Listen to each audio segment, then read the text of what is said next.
చలనచిత్ర పరిశ్రమలో ఓ కథానాయకుడిగా కొనసాగుతున్న రాజ్ తరుణ్ ఇద్దరు యువతుల వివాదం మధ్యలో చిక్కుకున్న సంగతి తెలిసిందే. రాజ్ తరుణ్ పై ఫిర్యాదు చేసిన లావణ్యపై ఫిల్మ్ నగర్ పోలీస్ స్టేషన్ లో కేసు నమోదైంది.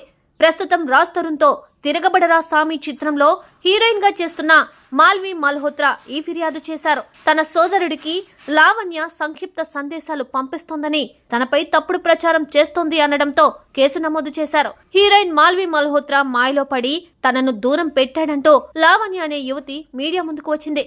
తనను ప్రేమించి మోసం చేశాడంటూ ఆరోపించింది. రాజ్ తరుణ్ ను తాను వదలకపోతే మాల్వి ఆమె సోదరుడు కలిసి చంపేస్తామని బెదిరిస్తున్నారని, వారిపై చర్యలు తీసుకోవాలని కోరింది. దీంతో రాజ్ తరుణ్ కూడా లావణ్యపై కేసు పెట్టాడు.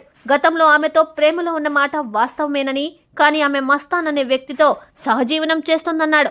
లావణ్యకు డ్రగ్స్ అలవాటు ఉందంటూ సంచలనమైన ఆరోపణ చేశారు. లావణ్య చెప్పేదంతా అబద్ధమేనని, రాజ్ తరుణ్ తో తనకు ఎటువంటి సంబంధం లేదని, గడిచిన 6 నెలల కాలంలో ఏనాడు తనతో మాట్లాడింది కూడా లేదని మాల్వి స్పష్టం చేసింది.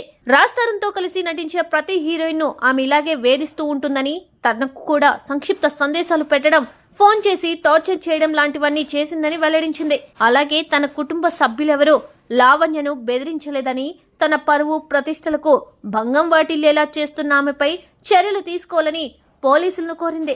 తనను, తన తమ్ముడిని లావణ్యే బెదిరింపులకు గురి చేస్తుందని తెలిపింది.